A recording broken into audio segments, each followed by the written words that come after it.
அனைவருக்கும் வணக்கம். 2026ஆம் ஆண்டு முதல் சூரிய கிரகணம் நாளைய தினம் நெருப்பு வளைய வடிவில் நிகழ இருக்கு. சுமார் 4:30 மணி வரை நீடிக்கும் இந்த அரிய வானியல் நிகழ்வு. நிலவு சூரியனை பகுதி அளவில் மறைக்கும் பொழுது ஒளிவட்டமாக தெரியும் தன்மையினால் சிறப்பு பெறுகிறது அப்படின்னே சொல்லலாம். இந்த 2026ஆம் ஆண்டுக்கான முதல் சூரிய கிரகணம் நிகழ இருப்பதால் நாம் என்ன செய்யணும் என்ன செய்யக்கூடாது அப்படிங்கிறத பற்றி இன்றைக்கி நம்ம இந்த வீடியோவில் தெரிஞ்சுக்கலாம். வீடியோ ரொம்பவே பயனுள்ளதாக இருக்கும். வீடியோவை கடைசி வரைக்கும் ஸ்கிப் பண்ணாமல் பாருங்கள்.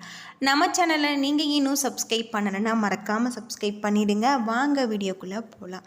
மாசி அமாவாசையில் ஏற்பட இருக்க இந்த சூரிய கிரகணம் சாதாரண கிரகணம் அல்ல, நெருப்பு வளைய சூரிய கிரகணம் என அரிய வடிவில் காணப்படும் கிரகணமாக இருக்குது. சூரியன், நிலவு மற்றும் பூமி ஒரே நேர்கோட்டில் வரும் பொழுது சூரிய கிரகணம் ஏற்படுகிறது. அப்பொழுது நிலவு சூரியனை முழுமையாகவோ அல்லது பகுதி அளவில் மறைத்து பூமியின் நிழல் உருவாகிறது. பொதுவாக ஒரு ஆண்டின் 2 முதல் 5 முறை வரக்கூடிய இந்த சூரிய கிரகணம் நிகழ இருப்பதாலும் அந்த வகையில் இந்த பிப்ரவரி 17ஆம் தேதி ஏற்படும் கிரகணம் நெருப்பு வளையம் என அழைக்கப்படுது.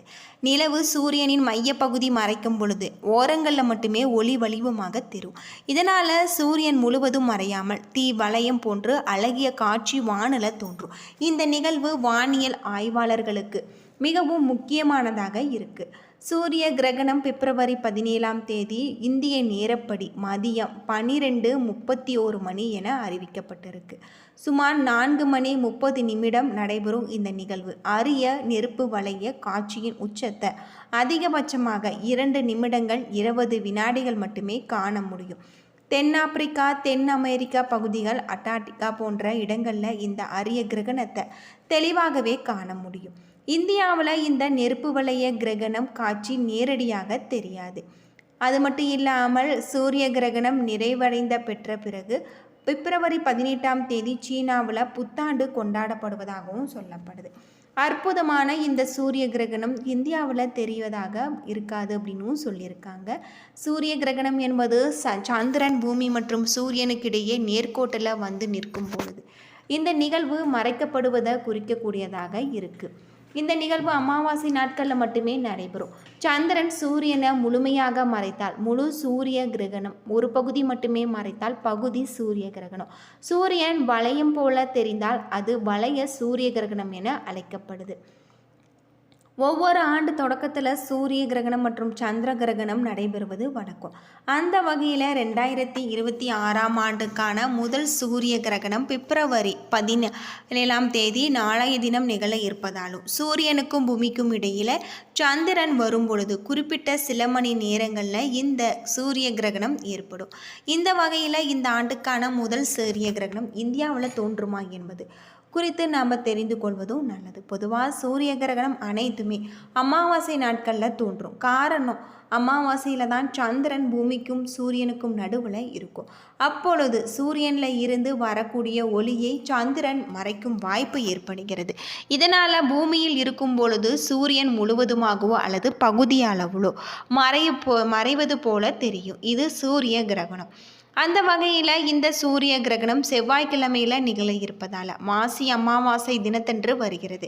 இந்த கிரகணமானது இந்திய நேரப்படி மாலை நேரத்தில் தொடங்குகிறது. அதாவது பிப்ரவரி 17ஆம் தேதி மாலை 3:26 மணி அளவில் சூரிய கிரகணம் தொடங்குகிறது. பிப்ரவரி 17ஆம் தேதி அன்று 7:57 மாலை இந்த ஆண்டு முதல் சூரிய கிரகணம் முடிவடைகிறது. பொதுவாக இரவில் நடக்கும் சூரிய கிரகணத்தை பார்க்க முடியாது. குறிப்பாக இந்த ஆண்டு சூரிய கிரகணம் இரவில் நாம் நடக்க உள்ளதாக குறிப்பிடப்பட்டிருக்கு. இந்தியாவில் இந்த சூரிய கிரகணத்தை நேரடியாக காண முடியாது. ஆனால் இந்த ஆண்டின் 2வது சூரிய கிரகணம் இந்தியாவில் தெரிவது இல்லை. ஆப்பிரிக்கா, அமெரிக்கா, அண்டார்டிகா போன்ற பகுதிகளில் காணப்படுவதாகவும் சொல்லப்பட்டிருக்கு. சூரிய கிரகணம் நடைபெறும் பொழுது சூரிய ஒளி சந்திரனால் பகுதி அல்லது முழுமையாக மறைக்கப்படுவதால் பகல் நேரத்திலேயும் மாலை நேரம் போல வெளிச்சம் குறைந்து காணப்படும். இருப்பினுமே இந்த நேரத்தில் வெளிவரும் ஒளி கண்களுக்கு தீங்கு விளைவிக்கும் ஆபத்து உள்ளதா என குறிப்பிடப்பட்டிருக்கு. பொதுவாக பாதுகாப்பு உபகரணங்கள் இன்றி சூரிய கிரகணத்தை நேரடியாக பார்க்கக்கூடாது. அதே போல் தேவையில்லாமல் வெளியே செல்வதையும் நாம் தவிர்ப்பதும் பாதுகாப்பானதாக சொல்லப்பட்டிருக்கு. இப்படி சூரிய கிரகணம் நிகழக்கூடிய இந்த காலகட்டம் நாம் வீட்டில் பாதுகாப்பாக இருப்பதும் நல்லது அப்படின்னும் சொல்லலாம். சித்தா மற்றும் ஆயுர்வேத மருந்துகள் சூரிய கிரகணத்தின் பொழுது சாப்பிடுவதை கண்டிப்பாக தவிர்க்க வேண்டும் என குறிப்பிட்டிருக்காங்க. கிரகணத்திற்கு முன்பு குறைந்தபட்சம் 1 மணி நேரத்துக்கு முன் நம்ம சாப்பிட்டு முடிப்பது நல்லது. சமைத்த உணவு கிரகணத்தின் போது மிச்சம் வைக்காமல் இருப்பதும் நல்லது. அப்படி மிச்சம் இருந்தால் தர்பை புல் அல்லது துளசி இலை மீது போட்டு வைப்பது அவசியம். இல்லை என்றால் கிரகணத்திற்கு பின்னர் அந்த உணவை நம்ம சாப்பிடக்கூடாது. நீர் அருந்தவும் கூடாது. கொதிக்க வைத்து ஆறிய பிறகு நீரை நாம் அருந்தலாம்.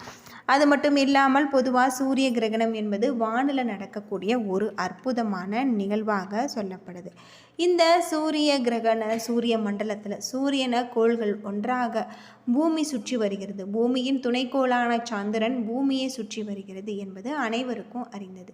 இப்படி சுற்றி வரும் பொழுது பூமி, சந்திரனின், சூரியன் மூன்றுமே ஒரே நேர்கோட்டில் இருக்கும் பொழுது சூரிய கிரகணம் ஏற்படுவதாகவும், முழு சூரிய கிரகணம், பகுதி சூரிய கிரகணம், நெருப்பு சூரிய கிரகணம் என அழைக்கப்படுது. கிரகணத்தின் பொழுது சாப்பிடக்கூடாது. அதே போல் தண்ணீர் குடிக்காமல் தவிர்ப்பது நல்லது. அப்படி குடிக்க வேண்டும் என்றால் சூடு செய்யப்பட்ட தண்ணீரை குடிப்பது நல்லதாக இருக்குது. கிரகணத்தின் பொழுது கர்ப்பிணிகள் கண்டிப்பாக வெளியே வரக்கூடாது அப்படின்னு சொல்லப்படுது. அது மட்டும் இல்லாமல் இந்த கிரகண வேளையில் குறிப்பிட்ட சில பொருட்களையும் நாம் பயன்படுத்தாமல் இருப்பது ரொம்பவும் நல்லது அப்படின்னு சொல்லப்படுது. கிரகணத்தின் பொழுது நம்முடைய உடலில் ஆற்றல் அதிகரிக்கக்கூடியதாக சொல்லப்படுது. அப்படி தெரிந்தால் குழந்தைகள் அந்த இடத்துல கருப்பு நிறத்தில் அல்லது தழும்பு போன்ற அடையாளம் காணப்படும் எனவும் சொல்கிறாங்க கர்ப்பிணி பெண்களுக்கு.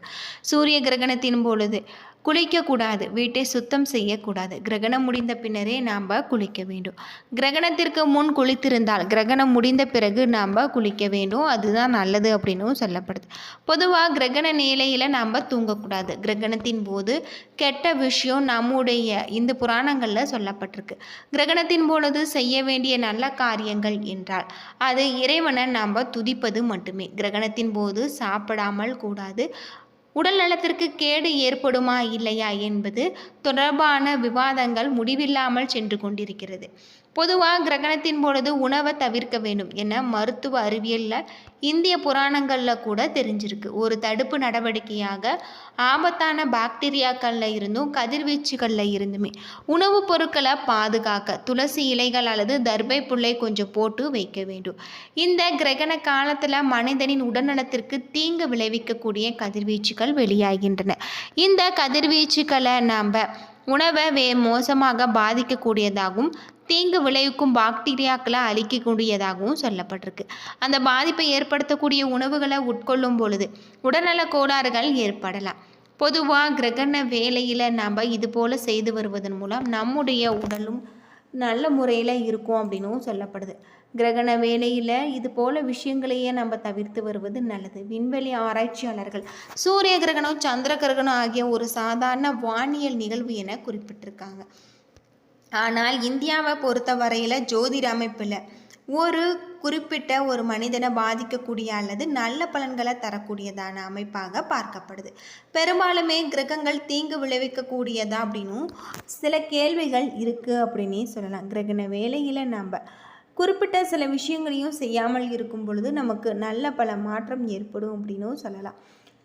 என்ன நண்பர்களே, இந்த வீடியோ உங்களுக்கு பயனுள்ள ஒரு தகவலை தந்திருக்கும்னு நினைக்கிறேன். வீடியோ பிடிச்சிருந்தால் லைக் பண்ணுங்கள், ஷேர் பண்ணுங்கள், கமெண்ட் பண்ணுங்கள். இது போல் தகவலை தெரிஞ்சிக்க நம்ம சேனலை மறக்காமல் சப்ஸ்கிரைப் பண்ணிவிடுங்க. நன்றி நண்பர்களே.